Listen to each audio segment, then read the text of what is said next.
Good day everyone. So I asked you guys whether you think there is power creep in Genshin Impact, and the majority of people seem to agree. There are a few people that don't agree and that have said basically, look, as long as I can clear all the content in the game and I'm not forced to pull for a new unit, then effectively there is no such thing as power creep. And I think a lot of us intuitively understand that this is not really what we're talking about. So when we talk about power creep, we talk about the fact that for a given set amount of time and resources, so for a constant amount of time and resources, do you get more out of the new character than you would have gotten out of your old character? So that is the comparison basis that we use, and obviously the answer is yes. So let's talk about power creep in this video. So let's just be pretty blunt.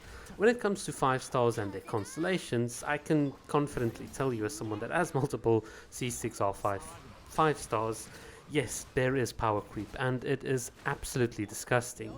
Looking at the top Billy speedruns and seeing people use Yelan in an absolutely clever way, timing the hits with her E, with Xiangming's Pyronado, and making those frame perfect hits and dashing across the map, defeating the chamber in 12 seconds. It's beautiful. It's such technical execution, and it really shows you like how far you can take like good investment and skill. And yet when I come to Nouvelette, you see the C6R5 Nouvelettes that literally go, oh, here's me doing a little quick Kazuha swirl and then spin to win. Zzz. Oh, and now I've cleared the exact same floor with a lot less skill and a lot more consistently than the Yelan team, but in 10 seconds instead of 12. It's just crazy how much better these new 5-star units are. But in any case, so the same goes for Resley as well.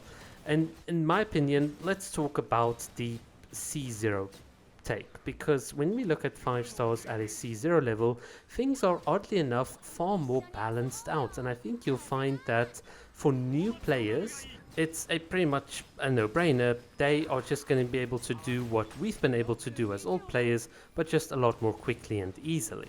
So yeah, the power creep is real because new players can have now access to units that have abilities and utilities even outside of combat that we didn't get, that in essence helps them to clear the game and beat the content a lot faster. So definitely at a C0 level for new players, it really matters.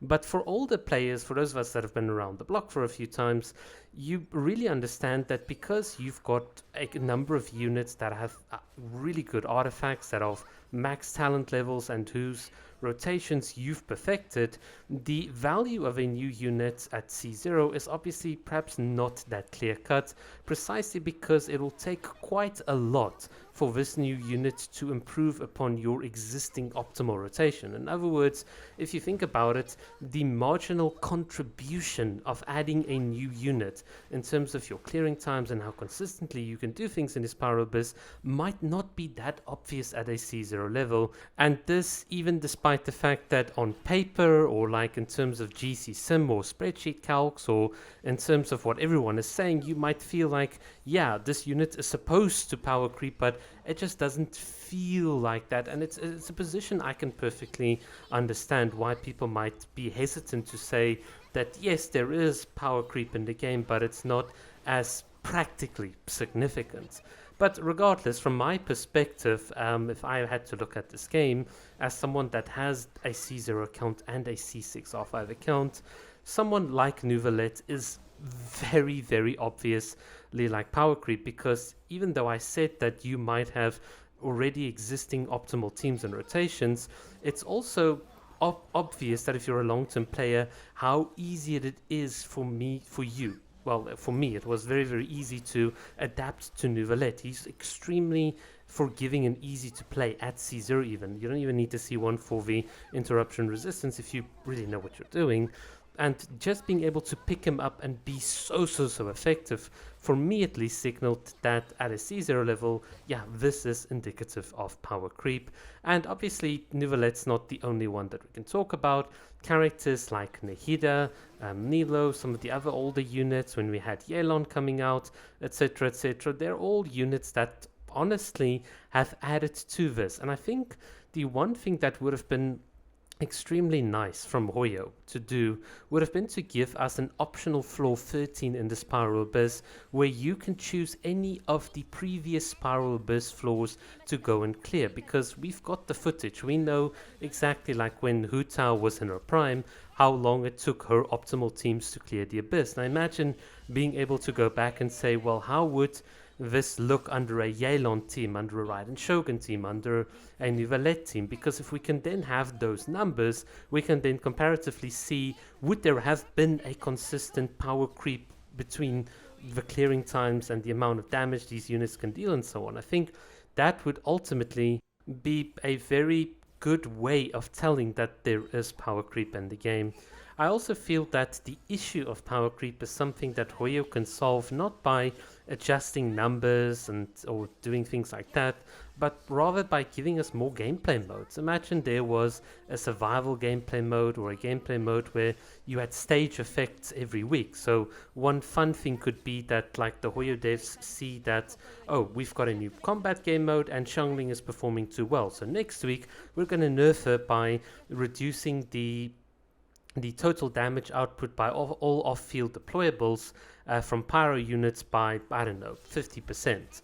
And in that way you encourage different units to be played, and as soon as another unit's becoming a little bit too strong, you then issue a new stage effect that can target that unit, etc, etc. It's the type of thing that I really would have loved for Hoyo to do. We see this in Honkai Impact Third, where you have different stage effects and buffs, and you have very specific conditions that even tell you on the next, like, Elysian Realm rotation, that if you hit the enemy with melee attacks, you can reduce their defense, or if you've got a unit that deals range damage or uses a specific weapon type, you get a significant benefit over all of the other units. And that's just a way to encourage you to play with different units and to beat the hardest difficulties using a variety of teams. So from my perspective, Genshin Impact has a power creep problem, and it's something that can be solved by introducing different game modes, because then the different game modes can accommodate the different power levels by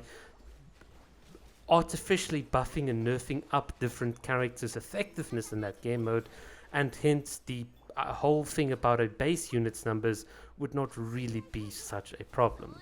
In any case, the cynical side of me is kind of just saying, well, basically what Hoyo is doing is they're just trying to put out this flashy new region, Fontaine. They're trying to attract new players. They give them these new stronger characters that can do what the older characters can do, but just more conveniently and more easier. And that's just Hoyo's way of continuously generating interest and gaining revenue for the game. So the whole idea that your older units become obsolete, well, it's basically a planned feature. You can think of your old units as having a half-life. Now, what that half-life is will obviously depend from unit to unit, but the unfairness when it comes to power creep is the fact that your old units, or certain of your old units, have an accelerated half-life effectively. I know that sounds like a very weird concept, but effectively their obsolescence, I think that's the right word, accelerates if there's a new unit that can just do things a lot better. And that to me is just unfair, because this is supposedly a game that gives you the representation and the fantasy of playing with your favorite characters, which is what the Wei's vision was, but he's just entirely undoes it. Yeah, I know, that's quite a lot. That's just the kind of things that I typically think about when I think to myself about the state of the game and power creep and the implications and the value to the player and all of these sorts of things. So hopefully you've gotten a bit of an idea of what goes on in my little jumbled head. In any case, tomorrow is Farina, and oh boy, Farina and Nivelette, it's just a new era of power creep. It's gonna be crazy. Thanks for watching.